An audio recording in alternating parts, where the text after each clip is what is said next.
커다란 위기가 닥칩니다. 다윗과 또한 사울 왕 모두에게 위기입니다. 오늘 우리가 본문을 읽어서 아시다시피 블레셋 사람들이 이스라엘과 싸우려고 군대를 소집한 것이지요. 큰 군대를 일으켰던 것 같습니다. 다윗에게 위기가 닥쳐옵니다. 뭐냐면 다윗으로 하여금 블레셋 군대와 함께 나가서 이스라엘을 치게 만드는 것이었죠. 다윗에게는 이것은 커다란 위기이죠. 그동안 어찌어찌 속여 넘겼는데 이제는 꼼짝달싹 못하게 생겼습니다. 게다가 그가 그동안 블레셋 왕 아기스에게 쌓아놓은 거짓말들이 그에게 도리어 화가 되었습니다. 왜냐하면 그 앞서 다윗은 27장에서 보게 되면 그슬 사람과 기르스 사람과 아말렉 사람들을 쳐놓고 결국 아기스에게 뭐라고 얘기했냐면 이스라엘을 쳤다라고 이야기했거든요. 그러므로 다윗의 마음이 이스라엘 향하여서 완전히 돌아선 것을 생각한 아기스는 자신이 이스라엘을 칠 때 블레셋의 군대와 함께 하기를 다윗에게 강권한 것이었습니다. 이에 따르지 않으면 다윗에게는 어떤 일이 닥칠지는 우리도 당연히 다 알 수 있는 일들입니다. 그리고 또 한 사람에게 위기입니다. 바로 사울 왕입니다. 블레셋의 커다란 군대가 이스라엘을 쳐들어온 것이지요. 그때 하필 사무엘도 이스라엘에서 생명을 다합니다. 이 또한 이스라엘의 커다란 위기이죠. 하나님의 뜻을 알려줄 선지자가 이 세상을 떠났고 더 이상 사울에게 알려줄 수 없는 현실이 되었고 이스라엘의 또한 능력이 사라진 것이기 때문입니다. 그래서 이 두 사람이 이 위기의 상황 속에서 어떻게 나오느냐가 오늘 우리가 살펴볼 내용 가운데 하나인 것입니다. 그 첫 번째는 바로 사울의 이야기입니다. 사울은 먼저 하나님께 여쭙죠. 근데 여호와께서 알려주시지 않습니다. 왜 그렇습니까? 여호와께서 사울을 떠나셨기 때문입니다. 위기의 상황 속에서 하나님께 여쭙는 것은 좋은 것입니다. 그런데도 하나님 응답하시지 않을 때에는 그 이유가 무엇이냐 하면 먼저 자기를 겸비하지 않았기 때문이라는 것이죠. 여호와 앞에 돌이키지 아니하고 여호와의 뜻만 구하는 사울 왕의 모습을 통해서 하나님을 이용하는 모습이 여기서 드러나고 있죠. 하나님께서 받으시고자 하는 제사는 바로 산제물입니다. 우리 자신이 하나님 앞에 돌아서고 돌이키고 하나님 앞에 자신을 또한 세우는 일들, 그럴 때 하나님께서는 그 모든 일들을 해결해 주시기도 하고 또한 회복시킬 수 있는 힘도 주시는 분이 우리 하나님이시라는 것이지요. 근데 문제는 뭐냐면 사울은 항상 급합니다. 자기 마음에 급해요. 앞서도 사무엘과 관계가 틀어지게 된 것, 정확히 말하자면 하나님의 뜻으로부터 떠났던 이유 중에 하나가 사무엘이 정한 기일에 오지 않았으므로 말미암아 자기가 여호와 앞에 제사를 드렸기 때문 아니겠습니까? 사무엘이 올 때까지 기다려야 되는 것이 하나님의 뜻이었음에도 불구하고 그러하지 않아서 결국은 여호와 앞에서 불순종한 죄인이 되었던 것처럼 오늘 본문에서도 먼저 자기를 돌이키고 하나님의 뜻을 구하는 것이 아니라 블레셋 군대가 쳐들어옴으로 말미암아 두려움에 사로잡혀서 하나님의 뜻만 구하고 있는, 자기는 돌이키지 않는 그러한 모습이 있었다라는 것입니다. 하나님께서 대답하지 않으시니까 어떠합니까? 신접한 여인을 찾습니다. 왜 하나님께서 자기의 응답 주시는가는 구하지 아니하고 자기의 응답 주시지 않는 그 사실 때문에 하나님의 길에서 벗어나고 있는 모습을 보게 되는 것이지요. 그렇습니다. 우리 또한 일상에서 이러한 모습들을 참 많이 겪게 됩니다. 우리는 간절히 기도합니다. 우리의 문제를 가지고 또한 소원을 아뢰기도 하고 해결책을 구하기도 합니다. 그런데 때로는 하나님께서 응답 주시지 않을 때도 있습니다. 그건 왜이겠습니까?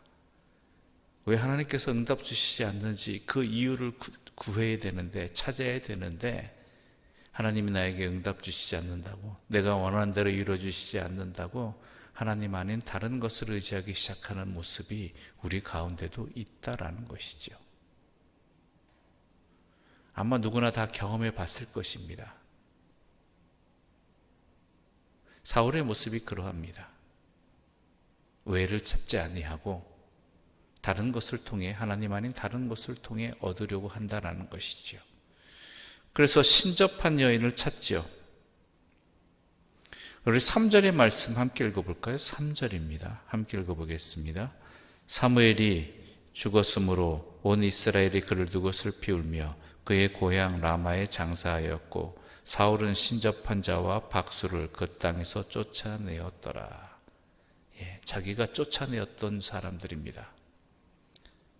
사무엘이 죽었을 때 사무엘의 그 노고, 아니면 그 평생을 하나님 앞에 선 모습 앞에 응답하고자 하는 모습이 있었음에도 불구하고 위기가 닥치니까 어떻게 해요? 도로 찾아가는 모습입니다.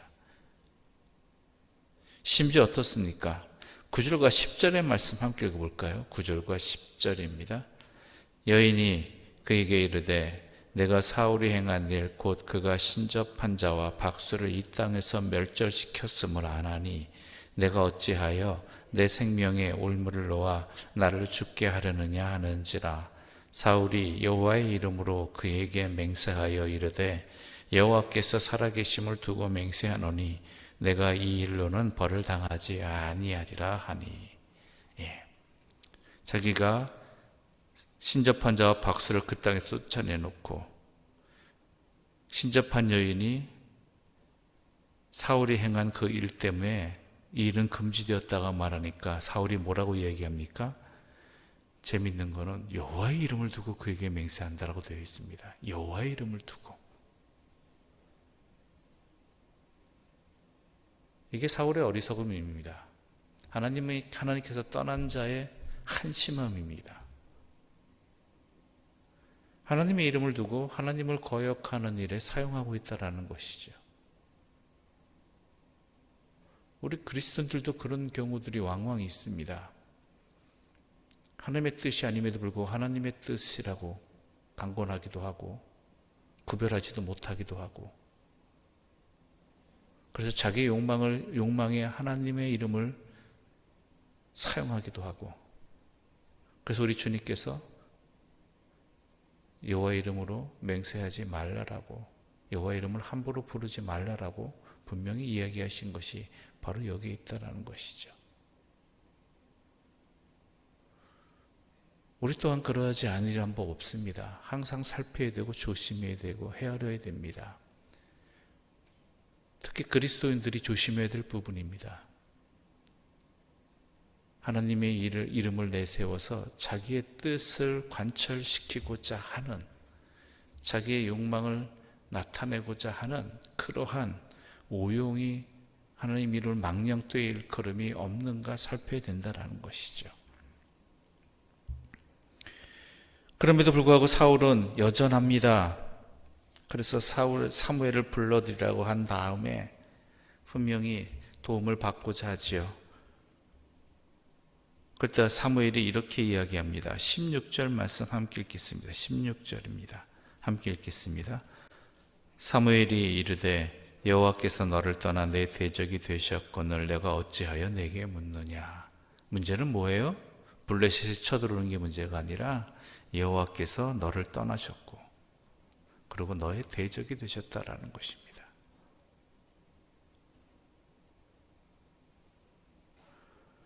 그러면서 그의 운명을 말해주기도 하지만 그에게 살 길도 알려주기도 합니다. 18절 말씀 함께 읽어볼까요? 18절입니다. 함께 읽겠습니다. 내가 여호와의 목소리를 순종하지 아니하고 그의 진노를 아말렉에게 쏟지 아니하였으므로 여호와께서 오늘 이 일을 내게 행하셨고. 자, 왜 이 일이 벌어졌는지를 사무엘은 분명히 알려주죠. 뭐예요? 내가 여호와의 목소리를 순종하지 아니하였다. 그렇죠? 그 다음에 또 하나 뭐죠? 여호와의 진노를 아말렉에게 쏟지 아니하였다. 아말렉과의 전쟁에서 그 전쟁은 분명히 하나님께서 이스라엘 백성들을 괴롭힌 아말렉을 향한 하나님의 진노를 나타내는 전쟁이었음에도 불구하고 사울은 어떻게 해요? 자기를 위한 전쟁으로 변질시켜 버립니다. 자기의 뜻에 따르게 되는 것이죠. 물론 일부입니다. 그러나 하나님께서 원하시는 것은 전적인 순종이지요. 이것도 없고 저것도 없고 없습니다. 두 주인을 섬기지 못합니다. 온전히 하나님 뜻에 따라야 된다는 것이죠. 분명히 이유가 무엇인지 말해 주었습니다. 그리고 너의 운명이 이것이다 하였습니다. 그렇다면 어떻게 해야 될까요? 돌이켜야죠. 지금이라도 알게 되었을 때. 그저 두려워하기만 합니다. 음식을 못 먹을 정도로 힘들어합니다. 분명히 이유가 무엇인지 안다면 돌이켜야죠. 분명히 사무엘을 통해서도 알려줄 기회이잖아. 이건 기회란 말이야. 알려주신다는 이야기는. 이미 늦었다가 아닙니다. 그런데 우리는 우리 마음대로 늦었다라고 생각해 버린다는 것이죠. 물론 그 뒤에 하나님께서 내일 너가 생명을 다할 것이다라는 심판의 말씀을 하셨지만 비록 그 일이 벌어진다 할지라도 그 일이 내 눈앞에 있다 할지라도 그 기회를 통해서 그 시간을 통해서 돌이킬 수 있어야 되는데 그렇지 못한 것이 하나님께서 떠난 사울 왕의 안타까운 모습이라는 것입니다. 여러분, 아무리 흉악한 죄인이라도요, 십자가에 달려 죽기 직전이라 할지라도요, 돌이켰을 때 주님께서는 어떻게 해주셨죠? 품어주시고 내가 나와 함께 낙원에 있으리라고 말씀하셨습니다. 비록 전쟁에 패할지는 모르겠지만 그가 하나님과 함께 있는 그러한 결론을 맞이하게 된다면 그의 인생은 돌이키게 된 것입니다. 돌이킬 수 있는 기회를 잘 살린 것이지요. 오늘 이 자리는 돌이켜야 될 자리임에도 불구하고 내일 벌어질 일 때문에 해야 할 일을 하지 못하는 어리석은 자의 모습이 사울왕의 모습이고 여호와께서 떠난 자의 모습이라는 것입니다. 우리 인생이 그렇지 않기를 바랍니다. 물론 우리의 어리석음의 결과로서 좋지 않은 결과를 맞이할 때도 있습니다. 그러나 하나님께서 우리에게 그 이유를 알게 해주신다면, 하나님 옆에 서게 해주신다면 우리는 비록 그 결과로 인해 안타까운 일들을 당한다 할지라도 하나님 앞에 돌이킬 수 있는 기회를 놓치지 아니하는 지혜로운 자들이 되기를 바라고요. 우리에게 알려주심은 그렇게 하라는 하나님의 자비의 손길인 것입니다. 탕자가 그 엄청난 죄로 말미암아 아버지의 모든 재산을 탕진하고 또한 아버지께 죄를 범하고 또 명예를 더럽히는 그 자리에 있다 할지라도요, 아버지를 기억했을 때 그 아버지께 돌이킴으로 말미암아 아버지 앞에 용서를 받았습니다. 우리 또한 마찬가지예요. 이 기회를 놓치지 말아야 한다는 것이고, 사울과 같이 어리석은 그러한 모습이 우리에게 없기를 간절히 기도해야 된다는 것입니다. 이게 우리의 기도의 내용입니다. 나는 안 그럴 수 있으리라 생각할지 모르겠지만 우리 또한 연약한 존재들입니다.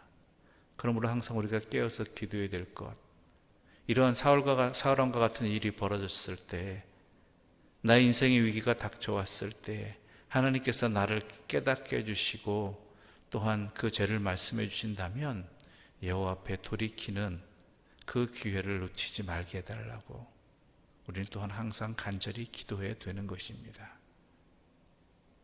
그래야 사울과 같은 운명이 아니라 회복을 얻고 또한 십자가상에서 하나님 나라의 품을 허락받은 그러한 한 강도와 같은 모습이 우리에게 있기를 또한 간절히 소망합니다. 기도드리겠습니다. 하나님 아버지, 감사합니다. 오늘 사랑의 모습을 통해서 우리의 모습을 돌아보게 됩니다. 그 은혜를 주신 것 감사합니다. 사랑의 모습이 내 자신과 다를 바 없음도 또한 깨닫게 해주시고, 주님 앞에 우리의 어리석음을 고하고 용서를 구할 수 있는 기회도 주신 것 감사합니다.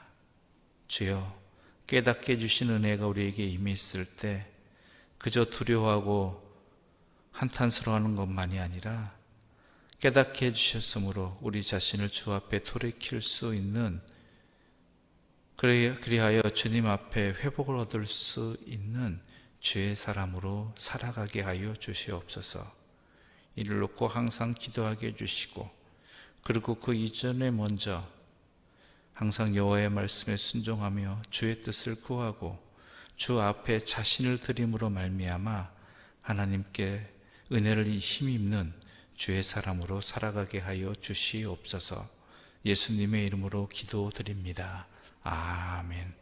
하늘에 계신 우리 아버지의 이름을 거룩하게 하시며 아버지의 나라가 오게 하시며 아버지의 뜻이 하늘에서와 같이 땅에서도 이루어지게 하소서. 오늘 우리에게 일용할 양식을 주시고 우리가 우리에게 잘못한 사람을 용서하여 준 것 같이 우리 죄를 용서하여 주시고 우리를 시험에 빠지지 않게 하시고 악에서 구하소서. 나라와 권능과 영광이 영원히 아버지의 것입니다. 아멘.